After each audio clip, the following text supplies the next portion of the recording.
사람이 되어야 합니다 라는 제목으로 하나님 말씀을 나눌 때 많은 은혜 받으시고 저와 여러분들 하나님이 받으시는 그 한 사람이 되셔야 될 줄 믿습니다.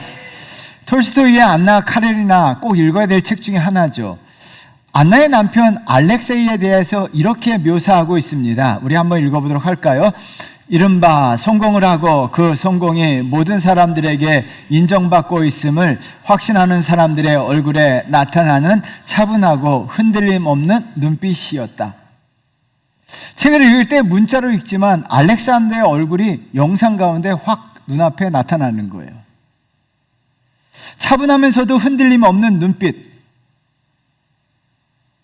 이런 표정과 눈빛은 성공을 인정받은 사람들만이 가질 수 있는 표정이고 눈빛이라는 거예요.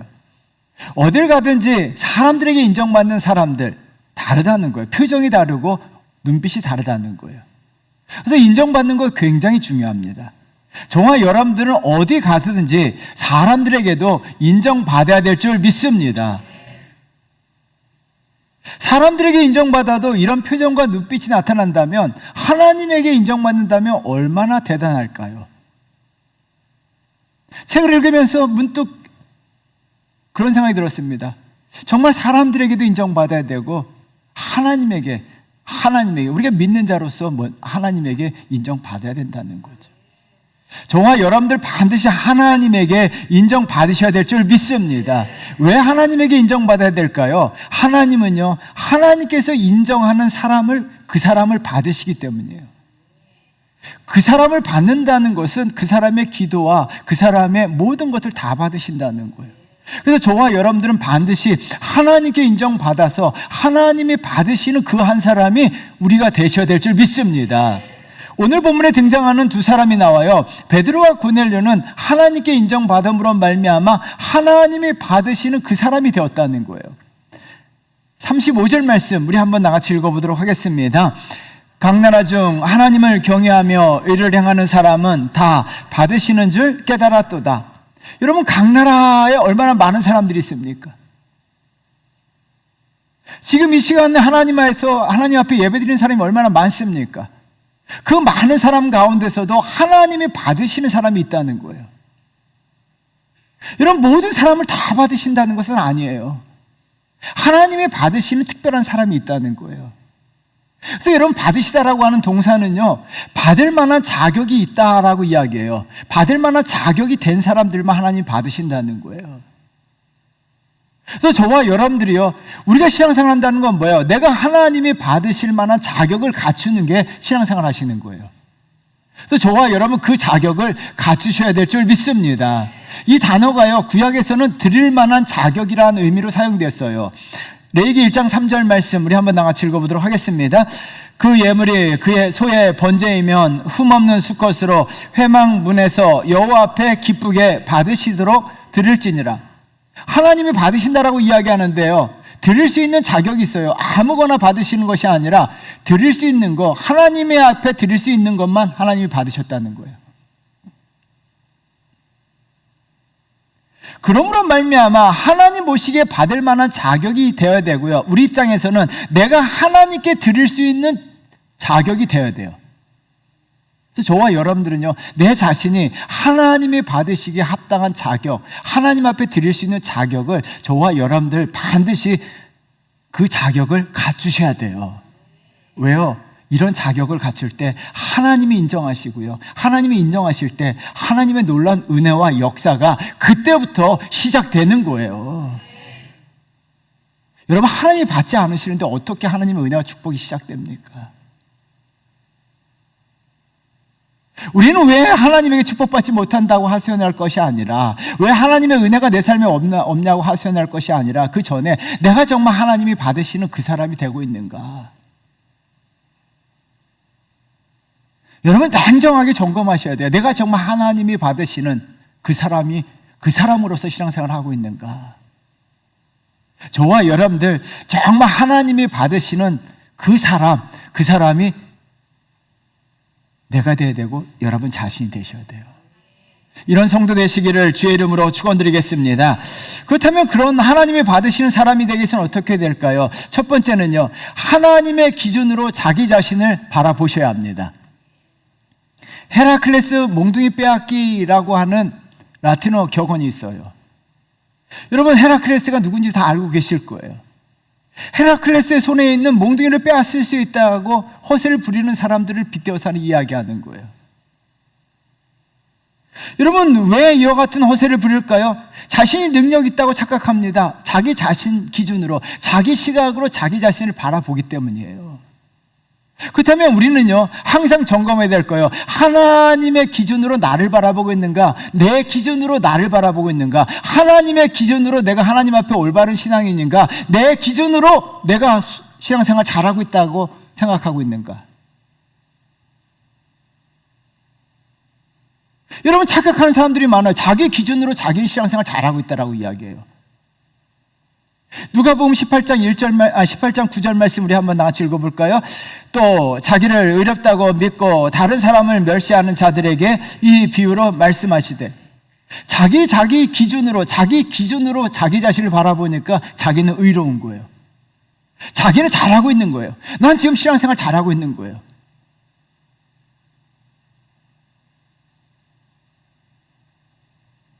여러분, 그래서 항상 자기는 옳은 거예요. 한국 사회가 이렇게 가고 있어요. 항상 자기는 옳고 다른 사람 다 틀려요. 지금 한국 사회가 뜨겁잖아요. 왜 뜨거워요? 다 자기는 옳다고 생각해요.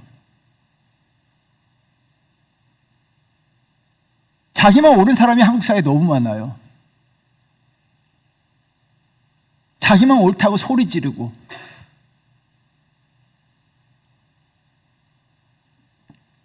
자기 기준으로 나를 바라보기 때문에 자기 자신만 옳다고 이야기하는 거예요. 여러분, 누가복음 18장 읽어보시면 예수님은 이 사람을 받아들이지 않으세요. 예수님이 이런 사람을 멀리하세요. 아니, 버리셨어요. 그렇다면 우리가 내 기준으로 신앙생활하고 있는가, 아니면 하나님 기준으로 나 자신을 바라보고 있는가를 냉정하게 판단하시고 점검하셔야 돼요. 오늘 본문에 등장하는 고넬료는요, 하나님 기준으로 자신을 바라보았습니다. 그러고자 나타나는 현상이 있어요. 현상이 어떻게 합니까? 25절 말씀 한번 보세요. 읽어보도록 하겠습니다. 마침 베드로가 들어올 때 고넬료가 맞아 발 앞에 엎드려 절하니. 여러분, 절하다고 하는 동사가요, 헬라어 성경에 보면 하나님 같은 신적인 존재에 대해 경배를 묘사할 때 나타나는 절하예요. 그래서 메시지 성경은요, 엎드려 그에게 경배했다라고 번역했어요. 이게 정확한 번역이에요. 고넬료는요, 베드로 앞에서 어떻게 합니까? 자기 자신을 바닥까지 낮춘 거예요. 땅바닥에 자기 자신을 납작 엎드린 거예요. 여러분, 인간적 기준으로 보면요, 고넬료는요, 대로마 제국의 장교였어요. 로마 시민권을 가지고 있었고 정복자입니다. 베드로는요, 식민지예요. 식민지, 시골 출신 어부에 불과한 사람이에요. 그럼에도 불구하고요, 고넬료는요, 자기 자신을 땅바닥에 딱 엎드린 거예요. 왜요? 고넬료는요, 하나님의 시각으로 자기 자신을 바라보자 자기가 정말 하나님의 은혜가 필요한 사람이고 하나님의 말씀이 필요한 사람이고 자기 자신이 하나님 앞에 죄인이기 때문에 자기를 낮추고 다른 사람을 높인 거예요. 베드로를 통해서 하나님 말씀을 듣고자 한 거예요. 그래서 자기 자신을요, 낮춘 거예요. 하나님 기준으로 자기 자신을 바라봤을 때 자기는 그리 대단한 존재가 아니라는 거예요. 그래서 어떻게 합니까? 자기 자신을 낮추고 다른 사람을 높이는 거예요. 베드로도 마찬가지입니다. 하나님의 기준으로 자신을 바라봤는데요. 여러분, 26절을 굉장히 중요합니다. 읽어보도록 하겠습니다. 베드로가 일으켜 이르되 일어서라, 나도 사람이다 하고, 나도 사람이다의 성경책에 여러분 정말 줄쳐요. 100번이고 1000번이고 동그라미 쳐놓으셔야 돼요.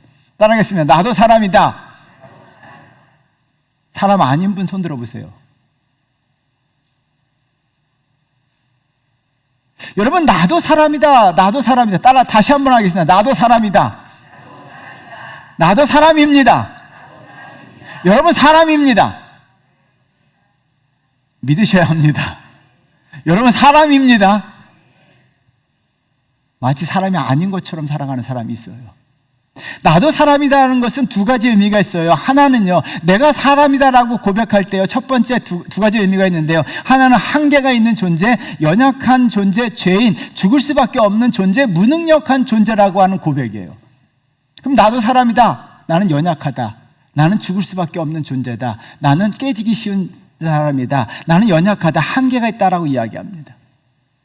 사람이라는 것은 자신이 한계가 있다는 거예요. 베드로는요, 사람의 기준으로 바라보면 대단한 능력의 소유자입니다. 베드로는요, 당대 최고의 사도였고 3,000명, 5,000명을 우리가 말씀했죠, 한 번에 회개시킨 사람이에요. 베드로가 설교하면요, 5,000명이 눈물을 펑펑 흘리면서 그 자리에서 예수 믿겠다고 고백한 거예요.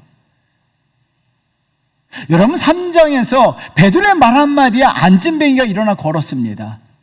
9장에서요, 애니아라고 하는 중풍병자, 불치병을요, 한 방에 고쳤어요. 다비드라고 하는 여제자가 죽었을 때 베드로가 살려냈어요. 여러분, 이 정도 세상 누구와 비교할 수가 없습니다. 이 정도 되면 허세를 부리게 되잖아요. 여러분, 제가 기도하며 한 사람이 살아났다고 생각해 보세요. 저 허세 장렬이에요. 목사님들이 어떻게 합니까? 내가 안수하면 고친다. 허세 장렬하잖아요.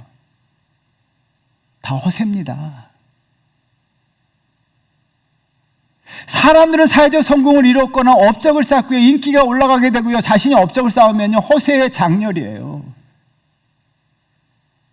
여러분, 그림 한번 보세요. 도미니크 앵그리가 건재에 앉은 나폴레옹을 그린 거예요. 이 나폴레옹 그림입니다. 나폴레옹이 이렇게 그려달라고 화가에게 불러서 요구한 거예요. 보통 왕은요, 지팡이 하나 들어요. 나폴레옹은 나는 아니다, 2개 들어야 된다는 거예요. 그리고 여러분, 발밑에 로마를 상징하는 독수리 그림이 있어요. 로마도 내 발밑에 있다는 거예요.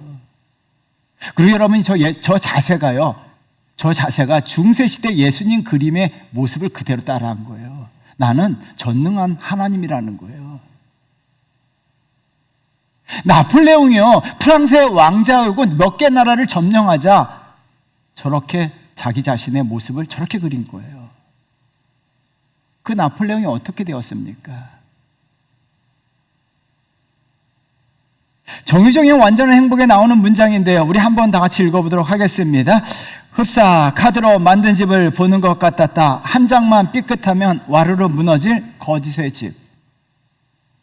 여러분, 인간이란 존재, 인간이 만든 업적들, 인간이 만든 성공들, 모든 것은요, 카드로 만든 집과 같다는 거예요. 카드로요, 집을 아무리 화려하게 만들고요, 아무리 크게 만들어도요, 한 장만 빼버리면요, 그 카드의 집은 다 무너져요. 그게 인간 실존이에요.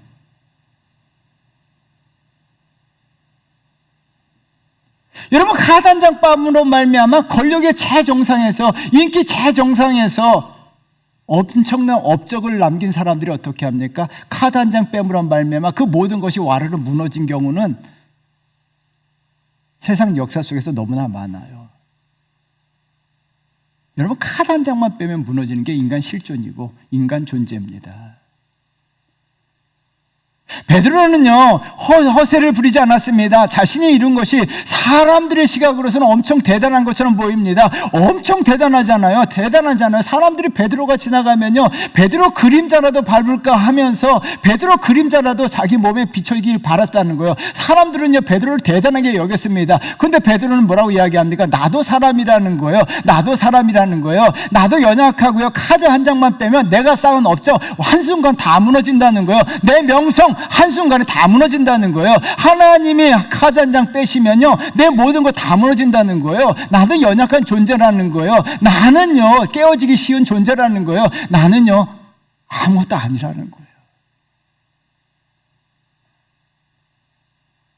여러분, 베드로는요, 자신을 성냥개비 같이 존재를 했어요. 여러분, 성냥개비가 불을 환하게 밝혔다고 보세요. 그림을 한번 보시면요, 성냥개비가 불 하나 밝혔다고 해서 성냥개비가 대단합니까?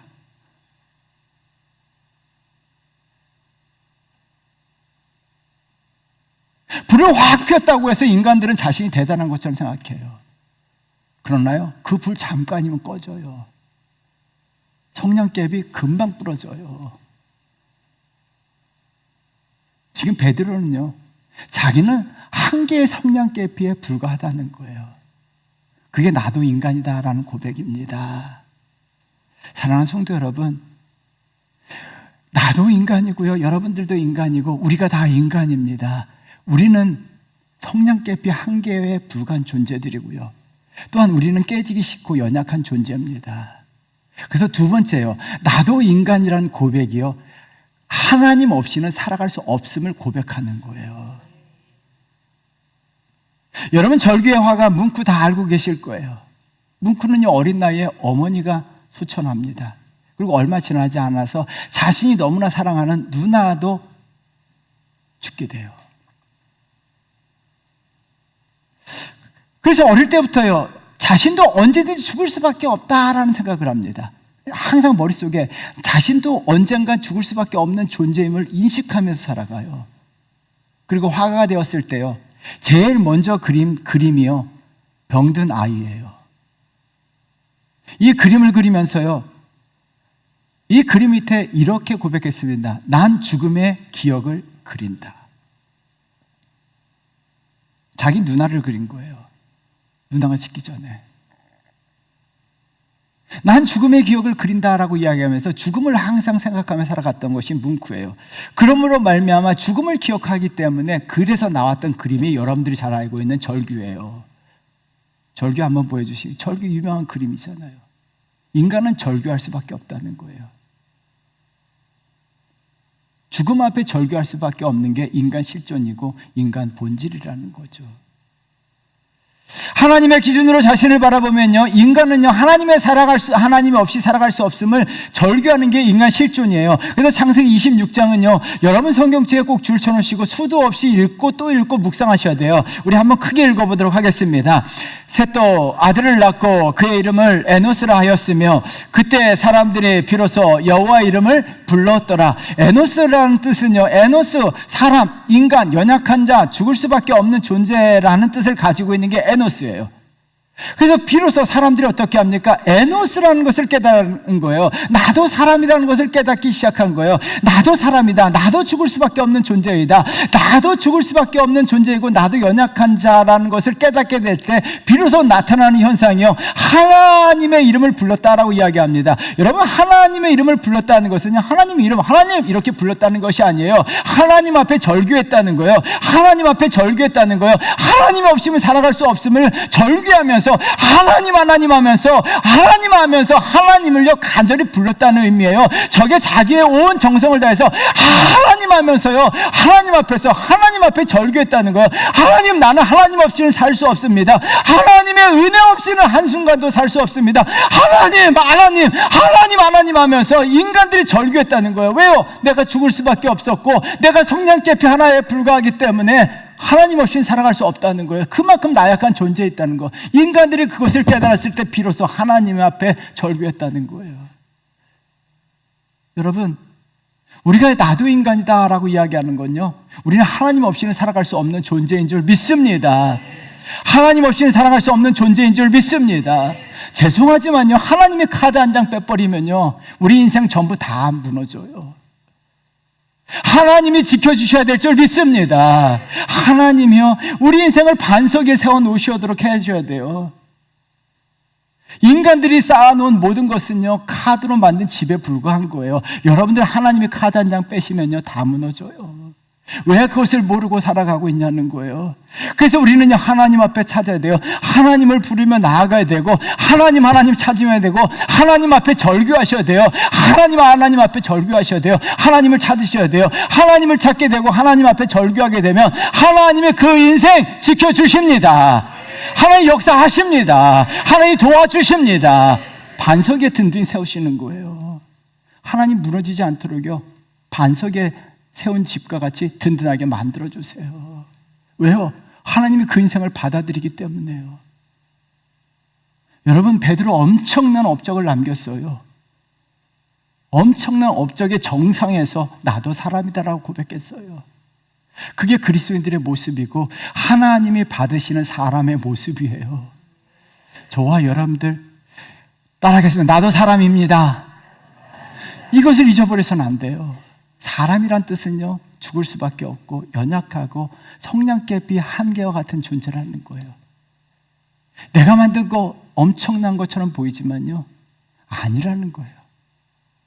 우리는 카드로 만든 집에 불과하다는 것을 기억하시고요. 하나님의 카드 한 장 빼버리면 내 인생 다 무너져요. 하나님이 지켜주셔야 돼요. 그래서 여러분 절규하셔야 돼요. 누구 앞에? 하나님 앞에요. 하나님, 나는 하나님 없이는 살아갈 수 없습니다. 하나님, 나는 하나님의 은혜 없이는 살아갈 수가 없습니다. 이 고백하며 나아가는 성도 되셔야 될 줄 믿습니다. 이런 성도 되시기를 주의 이름으로 축원드리겠습니다. 두 번째는요, 하나님의 것을 그대로 받아들여야 합니다. 작은 물방울이 모여 소나기가 된다. 우리 한번 다 같이 읽어보도록 할까요? 두 개 다 읽어보겠습니다. 시작. 작은 물방울이 모여 소나기가 된다. 닭은 한 알 한 알 쪼아 먹으며 배를 채운다. 이것은 서양 속담이에요. 하나하나 모이게 되면 쌓이고 채워지게 되고 그것이 힘이 된다는 거예요. 물방울이 모여서 소나기가 되면서 강력한 소나기가 되는 거예요. 하나님의 것도 마찬가지입니다. 하나님의 것을요, 하나하나 내 안에 받아들이게 되면 그 말씀이 나를 채우게 되고 나를 부유하게 할 뿐만 아니라 나를 능력 있게 만들어주는 줄 믿습니다. 여러분, 그래서 하늘의 것을 구하게 하소서 찬양을 부르는 것처럼 하늘의 것을 구해야 됩니다. 하늘의 것이 하나하나가 내 삶 가운데 채워져야 돼요. 고넬료와 베드로 두 사람은요, 하나님의 말씀, 하나님의 것을 그대로 하나하나 받아들이는 삶을 살았기 때문에 하나님께 인정받는 삶이 되었는데요. 33절 말씀 우리 한번 같이 읽어보도록 하겠습니다. 내가 곧 당신에게 사람을 보내었는데 오셨으니 잘하였나이다. 이제 우리는 주께서 당신에게 명하신 모든 것을 듣고자 하여 다 하나님 앞에 있나이다. 여러분, 성경책에요, 당신에게 명하신 모든 것을 듣고자 하여 다 하나님 앞에 있나이다. 이 문장에 꼭 줄을 쳐놓으셔야 돼요. 한 사람도 빠짐없이 꼭 줄 쳐놓으셔야 돼요. 되게 중요한 표현입니다. 여러분, 하나님의 모든 것을 듣고자 하여 하나님 앞에 있다라고 이야기합니다. 모든 것을 듣고자 하여 라는 거에 동그라미 쳐놓으셔야 되는데요, 이 표현은요, 두 가지 결단하는 거예요. 두 가지 결단이요. 하나는요, 내 마음을요, 하나님 말씀 듣는데 다 쏟아 붓겠다는 거예요. 여러분, 지금 하나님 말씀 듣는데 내 마음을 다 쏟아 붓고 계십니까? 나머지는 뭐예요? 마음이 지금 하나님 말씀 듣는데 내 마음을 다 쏟아붓고 있냐는 거예요. 아니면 마음이 딴 생각하고 있냐는 거죠. 종교개혁자 칼빈을 다 알고 계실 거예요. 존 칼빈이 제네바에서 목회할 때 옷소매에 항상 이런 문장을 새겼다라고 이야기합니다. 하나님, 우리 같이 읽어보도록 하겠습니다. 나의 마음을 주님께 드리나이다. 옷소매에다요, 나의 마음을 주님께 드리겠다라고 이야기하면서 거기에 그림을 그렸어요. 두 손에 심장을 받쳐놓고 하나님 앞에 드리는 모습이에요. 여러분, 내 마음을요, 하나님에게 다 드리겠다는 마음으로 설교하고 하나님 말씀하시면 그 말씀을 내가 그대로 내 마음에 하나님 말씀에 내 마음 전부를 올려놓는다는 거예요. 그렇다면 여러분들에게 질문합니다. 지금 여러분들의 마음의 100%, 마음의 전부가 하나님 말씀 듣는데 내 마음 전부가 있어야 될 줄 믿습니다. 왜 이것이 중요할까요? 왜 하나님 말씀 듣는데 마음의 전부를 드려야 될까요? 공중근의 고개사가 되려면 수련이 필요하잖아요. 그럼 선생님들이, 스승들이 공중근회를 처음 하는 제자들에게 제일 먼저 공통적으로 하는 말이 있다라고 이야기해요. 우리 한번 다 같이 읽어보도록 할까요? 저기 보이는 봉이로 자네의 마음을 던지게나 그러면 자네의 몸은 따라갈 거야. 여러분, 공중근회 할 때요, 왔다 갔다 하면서 쭉 있어요. 그때 먼저 마음을 던지라는 거예요. 마음을 딱 던지면요, 내 몸은 그대로 따라간다는 거예요. 얼마나 무섭게 할까요? 공중에서 몸을 던져야 되는데 몸을 던져서는요, 거기에 도달할 수가 없다는 거예요. 몸을 던지려고 하니까 두렵다는 거예요. 마음을 던지라는 거예요. 마음을요, 저 봉을 향해서 던지라는 거예요. 그러면 어떻게 합니까? 몸은 그대로 따라가게 되어 있다는 거예요.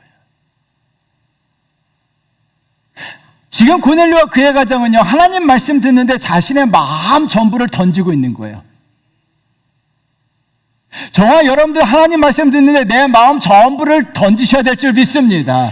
던지면 어떤 일이 벌어집니까? 내 몸이 하나님 말씀을 따라가는 거예요. 그래서 순종하는 거예요. 왜? 순종이 뭡니까? 내 마음을 던지게 되면요, 내 몸은 자동으로 하나님 말씀을 따르게 되어 있습니다. 오늘 본문의 베드로도 마찬가지예요. 하나님 말씀에 마음을 전부를 쏟게 되자 몸이 그대로 따라옵니다. 28절 말씀 우리 한번 나같이 읽어볼까요? 이르시되 유대인으로서 이방인과 교제하며 가까이 하는 것이 이범인 줄은 너희도 알거니와 하나님께서 내게 지시하사 아무것도 속되다 하거나 깨끗하지 않다 하지 말라 하시기로. 유대인과 이방인이 교제하는 것이 이법이라는 거예요. 머릿속의 생각으로, 이성적 생각으로, 지성으로는요 이해가 되지 않습니다. 납득이 되지 않습니다. 그런데 어떻게 합니까? 베드로는요 자기의 몸을 하나님 말씀에 전부, 자기의 마음을 하나님 앞에 던졌어요. 이성으로는요 도저히 납득이 되지 않는 거예요. 어떻게 유대인과 이방인이 교제할 수 있냐는 거예요. 그런데 마음을요 하나님 말씀에 던지자 어떤 일이 벌어집니까? 29절 말씀 읽어보도록 하겠습니다. 읽겠습니다. 부름을 사양하지 아니하고 왔나라. 묻노니 무슨 일로 나를 불렀느냐. 부름을 사양하지 아니하고 왔다라고 이야기합니다. 머릿속으로서는 도저히 이해가 되지 않아요. 하나님 말씀이요 상식으로 도저히 납득이 되지 않아요. 그런데 베드로는요 하나님 말씀에 자신의 마음을 던졌기 때문에 몸이 어떻게 합니까? 하나님 말씀 그대로 따르는 거예요. 여러분, 상식을 따지는 사람들, 이성을 따지는 사람들, 생각을 따지는 사람들은 어떻게 합니까? 내 마음을 하나님 말씀에 전부 던지지 않은 거예요. 하나님 말씀에 내 마음을 던지게 되면요, 하나님 말씀에 내 마음을 전부를 던진다면요, 내 이성이 납득이 되지 않는다 할지라도 내 몸은요 그 말씀에 따르는 역사가 일어날 줄 믿습니다. 이런 성도가 되셔야 될 줄 믿습니다. 그래서 말씀을 듣는 거예요. 1차적으로요, 여러분 하나님 말씀 듣는데, 설교 듣는데 여러분 마음 던지셔야 돼요. 이 시간 그냥 와서 앉아서 졸고 가거나 딴 생각하다 가는 것이 아니라 정말 마음 전부를 하나님 말씀에 던지셔야 돼요. 그때 비로소 순종의 역사가 일어나고, 이런 성도들 하나님이 반드시 받으시고 인정하실 줄 믿습니다. 또한 모든 것을 듣고자 하여 두 번째 의미가 있습니다. 하나님 말씀을 그대로 다 받겠다는 의미예요. 여러분, 그대로가 되게 중요합니다. 미술에서 기법이 있어요. 데칼코마니라고 하는 기법이 있어요. 초등학교 다닐 때 한 번쯤 해보신 건데요, 이 데칼코마니가 우리말 사전에 이렇게 나왔어요. 우리 한번 나같이 읽어보도록 하겠습니다. 종이에 그림 물감을 두껍게 칠하고 반으로 접거나 다른 종이를 덮어 찍어서 대칭적인 무늬를 만드는 회화 기법. 뭐 그럴싸하게 했지만 그림 보시면 당연히 알고 계세요. 보여주시면 알겠지만, 도화지를요 한쪽에다가 그림 물감을 짜놔요. 그리고 반을 접으면 어떻게 됩니까? 똑같은 모양으로 반대편에도 그 모양 그대로 나타나는 거죠. 이게 데칼코마니예요. 여러분, 초등학교 다닐 때 다 해보셨죠? 국민학교 나오신 분들은 안 해보셨나 봐. 신철규 시인의 데칼코마니라고 하는 시가 있어요. 굉장히 아름답더라고요. 우리 한번 나같이 읽어보도록 할까요? 내 감은 눈 위에 꽃잎이 내려앉으며 내 눈 속에 꽃이 피어난다. 내 감은 눈 위에 햇살이 내리면 내 눈 속에 단풍나무 푸른 잎사귀들이 살랑거린다. 내 감은 눈 위에 나비가 앉으면 내 눈동자는 꽃술이 되어 환하게 빛나고 있을까. 저는 책을 읽고 시가 옆에다 설교를 했어도 마찬가지고, 제가 은혜 받으면 여기다 낙서를 해요. 책에다가요. 여러분, 감은 눈 위에 꽃잎이 내려앉으면 내 눈 속에 꽃이 피어난다는 거예요. 굉장히 멋지지 않나요? 이제 꽃잎이 떨어질 때요, 그러면 이렇게 눈 감고 내려보세요. 여러분, 꽃잎이 떨어지면요, 여러분 눈 속에 꽃이 피어날 줄 믿습니다. 그런데요, 하나님 말씀도 마찬가지예요. 하나님 말씀이요, 내 삶에 그대로 내리잖아요. 그 말씀을 그대로 받게 되면 그 말씀이 내 안에서 꽃으로 피어납니다.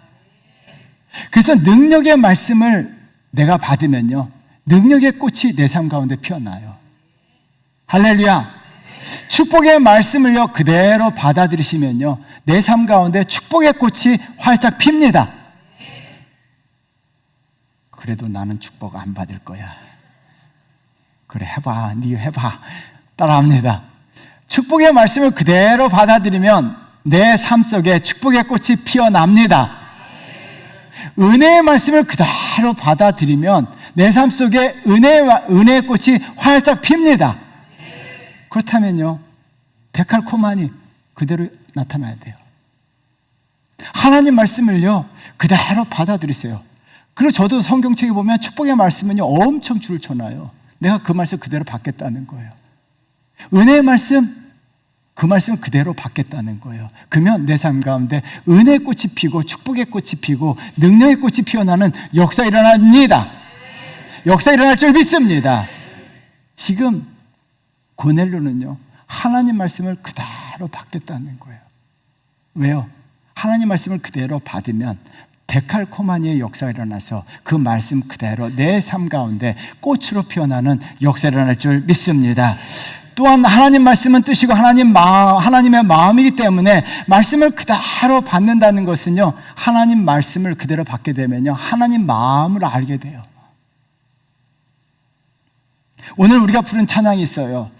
노래도 불러도 좋지만 여러분 이렇게 시를 읊듯이 읊조리는 것도 굉장히 좋아요. 찬양의 가사는요. 우리 한번 읊조려 보도록 하겠습니다. 읽겠습니다. 아버지, 당신의 마음이 있는 곳에 나의 마음이 있기를 원해요. 나의 마음이 아버지의 마음 알아 내 모든 뜻 아버지의 뜻이 될 수 있기를. 나의 온몸이 아버지의 마음 알아 내 모든 삶 되기를. 이게요 데칼코마니예요. 하나님 말씀을 그대로 받아들이게 되자 하나님 아버지의 마음을 아는 거예요. 우리 아들들이요 아버지의 뜻을, 아버지의 말을 그대로 받아들이게 될 때 아버지의 마음을 알잖아요. 아버지가 말했는데도 불구하고 귀청을 듣지 않는다면 아버지의 마음 몰라요. 하나님 말씀을 그대로 받아들이게 되자 하나님 아버지의 말씀을 알게 되고요, 아버지의 마음을 알면 내 모든 뜻이 아버지의 뜻이 될 수 있고요, 나의 온몸이 아버지의 뜻을 행하는 자가 되는 거예요. 여러분, 하나님이 이와 같이 고백하는 성도들, 이와 같은 삶을 살아가는 성도들 얼마나 좋아하실까요?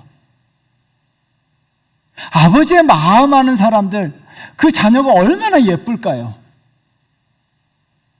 아들 셋이 있는데요, 셋 가운데요 제 마음 알아주는 아들 진짜 이뻐요.